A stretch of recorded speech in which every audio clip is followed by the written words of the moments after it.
Hello বন্ধুরা, আজকে আমরা দেখব ব্লাডলেট সিজন 1 এপিসোড 2। অ্যানিমেটা আমার লিজেন্ডারি লিস্টে আছে, তাই নিশ্চিন্তে দেখতে পারো। দারুণ একটা সিরিজ। ভিডিওটা ভালো লাগলে লাইক দিও আর চ্যানেলটা সাবস্ক্রাইব করতে ভুলো না। এই অ্যানিমে ফ্যান্টাসি আর অ্যাকশন মেশানো এক রোমান্টিক গল্প। বেশি কথা না বাড়িয়ে চল সরাসরি ব্লাডলেট সিজন 1 এপিসোড 2 এর কাহিনীতে ঢুকে যাই। আরে, ব্ল্যাক কার্টেনটা এখানেই। এটা দিয়েই হিউম্যান আর ডেমন ওয়ার্ল্ড কানেক্টেড। অবশেষে আমার ইচ্ছা পূরণ হবে। হিউম্যান ওয়ার্ল্ডে গিয়ে মাঙ্গা গেমস উপভোগ করব। হিরো বলতেই হিরোইন মনে করায় রিসারেকশন করবে বলেছিলে না? হিরোকে নিয়ে যায়। সে ভাবে ভুল জায়গায় এসেছে, কিন্তু হিরোইন বলে এটাই তার রুম। রুম ফাঁকা দেখে হিরো অবাক, তুমি কিছুই রাখো না নাকি? হিরোইন বলে সে বেশিরভাগ সময় স্কুলে থাকে, বাসায় এসে পড়ে, তাই রুম একদম পরিপাটি রাখে। তারপর সরাসরি জিজ্ঞেস করে রিসারেকশনের প্ল্যানটা কি। হিরো বলে সে তার স্কুলে ভর্তি হবে। শুনে হিরোইন চমকে ওঠে। হিরো বলে সে ট্রান্সফার স্টুডেন্ট সেজে নেবে। এমন সময় ফুয়ুমির বাবা এসে বকা দেন স্কুল ফাঁকি আর ছেলের সাথে দাঁড়িয়ে থাকা নিয়ে। হিরো স্প্রে করতেই তার আচরণ বদলে যায়। হাসি মুখে তিনি স্টাসকে স্কুলে যেতে বলে চলে যান। হিরো জানায় তার স্যালাইভা লাগলে মানুষ তার কন্ট্রোলে চলে যায়। সে বলে সালাইভা মিশিয়া স্প্রে বানিয়েছে। হিরোইন থামাতে চাইলে সে জানায় ডেমনদের কিছু হবে না। সূর্য দেখে সে খুশি, আর ডেমন কথাই হিরোইন একটু মন খারাপ করে।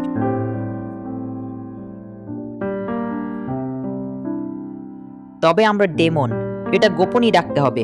আমরা যে ডেমন এটা কেউ জানলে বড় ঝামেলা হবে। হাই লেভেল ডেমনও এখনকার মানুষের প্রযুক্তির সঙ্গে পারবে না, তাই সাবধানে থাকতে হবে। হিরো এমন বলেই তাকে নিয়ে ঘুরে বেড়ায় আর নিজের যা খুশি উপভোগ করে। হিরোইন বলে কিভাবে অদ্ভুত আচরণ করলে সবার সন্দেহ হবে, এই জন্যই তো স্প্রে আছে বলে সে পুরো স্কুলে স্প্রে ছিটায়। ইয়ামাদা বলে এটা আমার এলাকা, কেউ দখল করতে এলে মেরে ফেলবো। টেকার বিড়ালটা তাকে নিয়ে মজা করে। স্টাস এভাবে বলে না, একটু বোকা সাজার চেষ্টা করে। হিরোইন চুপচাপ মন খারাপ করে থাকে। হিরো বলে পুরো স্কুলে স্প্রে ছিটিয়ে আসি, তারপর চলে যায়। হিরোইন আজ অদ্ভুত। গতকাল সে ক্লাসে আসেনি, কেউ খেয়ালই করেনি, বইও আনেনি, তবু কারো মাথা ব্যথা নেই। কমিক আনার জন্য স্যার দুই ছেলেকে বকছিলেন। হিরো স্যারের মুখে স্প্রে মেরে কমিক নিয়ে মজা করছে। এক বন্ধু জিজ্ঞেস করে ফুমি কাল কেন আসুনি? আরেকজন বলে আরে সে তো এসেছিল। হিরোইন বলে না আমি কাল আসিনি। ওরা বলে না না তুমি এসেছিলে। ওরা শেষে বলে ও হ্যাঁ ভুলে গেছি তুমি এসেছিলে। হিরোইন হতভম্ব, বলে আমার জায়গায় অন্য কেউ ছিল, আসলটা আমি না।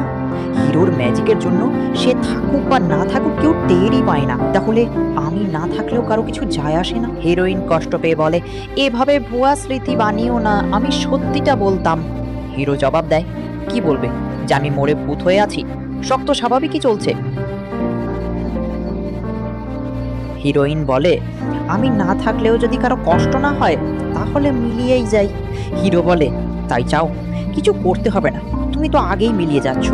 দেখতেই তার হাত পা ধীরে ধীরে অদৃশ্য হতে থাকে। হিরোইনের ঘরে তখন কেউ আসে। সে বলে তুমি ভূত, এখানে থাকতে পারবে না। হিরোইন মনে করে বিড়াল তো বলেছিল সমস্যা নেই। হিরো ঠান্ডা গলায় বলে মিলিয়ে যেতে চেয়েছিলি তাই যাও। হিরোইন তড়িঘড়ি ডাকে আরে ওটার আগের কথা ছিল। হিরো বলে আমি খারাপ না, ভুয়া স্মৃতি বানাচ্ছি শুধু এই জন্য তুমি যখন আবার বেঁচে ফিরবে কেউ যেন না জানে তুমি মারা গিয়েছিলে। সবটাই তোমাকে রক্ষা করার জন্য। লো লেভেল ডেমনরা বেশি সময় মানব জগতে থাকতে পারে না, তাই নায়ক বলে অদৃশ্য হতে না চাইলে আমার রক্ত খাও। নায়িকা লজ্জা পেয়েই নায়কের রক্ত খায়। নায়ক বলে যখন দরকার হবে আমি তোমার ব্লাড ব্যাংক। রক্ত খাওয়ার পর সে বলে হাত ঠিক হয়েছে কিন্তু মাথা ঘুরছে, সম্ভবত রক্তটা খুবই শক্তিশালী।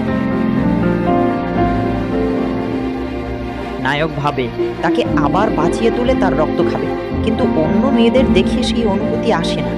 মনে হয় তার রক্তই বিশেষ, তাই দ্রুত তাকে জীবিত করতে হবে, না হলে সেই তার সব রক্ত শেষ করবে। মেয়েটা জিজ্ঞেস করে এখনই কি ডেমন ওয়ার্ল্ডে যাব? নায়ক বলে আগে ম্যাজিক রিচার্জ দরকার, বস লেভেলের ফাইট এলে টিকে থাকতে হবে। তারপর সে তার মায়ের খোঁজ জিজ্ঞেস করলে মেয়েটা বলে সে কিছু জানি না। নায়ক জিজ্ঞেস করে তোমার মা কি মারা গেছেন? নায়িকা বলে মনে হয় না, তবে বাবা কিছু বলেননি। ঠিক তখনই এক মেয়ে এসে বলে হ্যালো গাইজ, তোমাদের জন্যই অপেক্ষা করছিলাম। এদিকে ইয়ামাদা নায়কের মাঙ্গা কালেকশন মজা করে দেখছে। টেক বলে ইয়ামাদা বসের রূপেই থাকো, যে কেউ আমাদের নজর রাখতে পারে। মেয়েটা হাতের মাধ্যমে চারপাশ দেখছিল, সেই ব্ল্যাক কার্টেনের মালিক। নায়ক জিজ্ঞেস করে, আমার টেরিটরি দখলের প্ল্যান? সে বলে, তোমার জায়গায় আমার কোনো আগ্রহ নেই।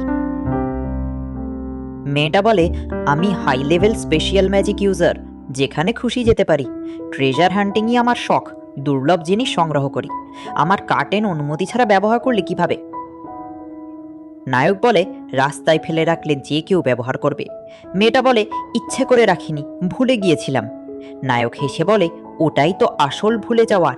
মেয়েটা বলে, তুমি ব্যবহার করেছো 3 মিলিয়ন, দাও, দুজন মিলে 6 মিলিয়ন। না দিলে সবাইকে বলবো তুমি টেরিটরিতে নেই। এটা শুনে নায়ক রেগে হাত তুলতে যায়। হঠাৎ একটা ফ্রেম বসিয়ে হিরোকে অদৃশ্য করে দিল। সে বলে, একটা ফ্রেম থাকলেই যাকে খুশি গায়েব করতে পারি। এটা শুনে হিরোইন ভয় পেয়ে যায়, আর সে মজা করে বলে, আরে আরে ভয় পেও না। সে হুমকি দেয়, তার টেরিটরিতে সে নেই, এটা নাকি সবাইকে বলে দেবে। তাই নাকি তাকে এখনো হিউম্যান ওয়ার্ল্ডে আটকে রাখা হয়েছে। মেয়েটা জিজ্ঞেস করে, তোমার একটুও ভয় নেই? কিন্তু হিরো একদম চিন্তাহীন। স্পেশাল ম্যাজিক দিয়ে মুহূর্তে জায়গা বদলাতে থাকে। তার টেরিটরি নিয়ে উদাসীনতা দেখে সে বুঝে যায় ব্যাপারটা। সে হিরোইনকে ধরে হুমকি দেয়, আমার কথা না শুনলে খারাপ হবে। হিরো জিজ্ঞেস করে, কি করতে হবে?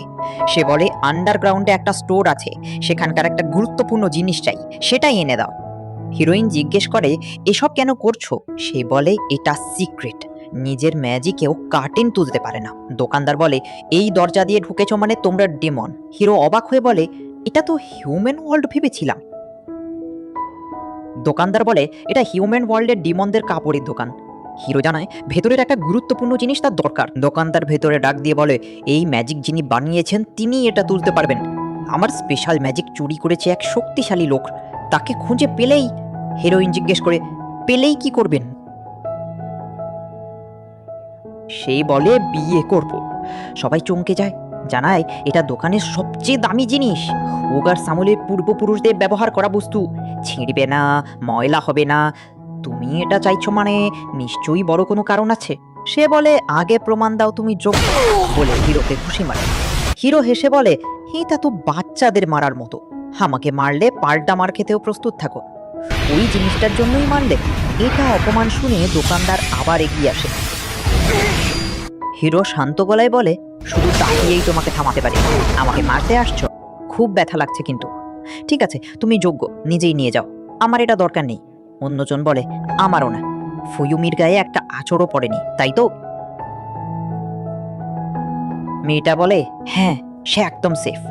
দোকানদার তাকে চিনে ফেলে। হিরোইন বলে, ও খুব ভালো মেয়ে। হিরো মজা করে বলে, এত তাড়াতাড়ি বন্ধু নাকি? তারপর হিরোইন বোঝায় সে আসলে একজন শক্তিশালী মানুষ খুঁজতেই এখানে এসেছে। সে রেগে বলে, সিক্রেট রাখতে বলেছিলাম, কেন বললে? তারপর জিজ্ঞেস করে, ওর কি হিউম্যান রেজারেকশন বুকের কথা জানা আছে? হিরো অবাক হয়ে জানতে চায় কিভাবে। তখন সে জানায়, ট্রেজার হান্টিংয়ে একবার বইটা পেয়েছিল, কিন্তু না পড়েই অন্যজনকে বিক্রি করে দিয়েছে। শুনে হিরো টেনশনে পড়ে যায়। সে বলে, বইটা এখন ওয়েস্টার্ন টেরিটরির উলফের কাছে। এখানেই এপিসোড শেষ। স্পেশাল ম্যাজিক চুরি করেছে খুব শক্তিশালী কেউ, তাই হিরোকে দিয়ে সেই চোরকে ধরার প্ল্যান করছে মেয়েটা। ওগার দোকানদারকে সন্দেহ করেই হিরোকে তার সাথে লড়তে দেয়, কারণ চোর হনে লড়াইয়ে সে স্পেশাল ম্যাজিক ব্যবহার করবেই। এই কারণেই সে এমনটা করেছে। তার ভাবনা, যে স্পেশাল ম্যাজিক চুরি করতে পারে সে ভীষণ শক্তিশালী একজন মানুষ, আর সেই শক্তিশালী লোককেই বিয়ে করার প্ল্যান তার। গল্পটা বেশ কমেডি মোডে চলবে। আমি কমেডিতে একটু কাঁচা, তবু মজা করে বোঝানোর চেষ্টা করছি। ভিডিও ভালো লাগলে লাইক দিন, আর চ্যানেলটা সাবস্ক্রাইব করতে ভুলবেন না। Thank you for watching. Bye guys, next এপিসোডে দেখা হবে।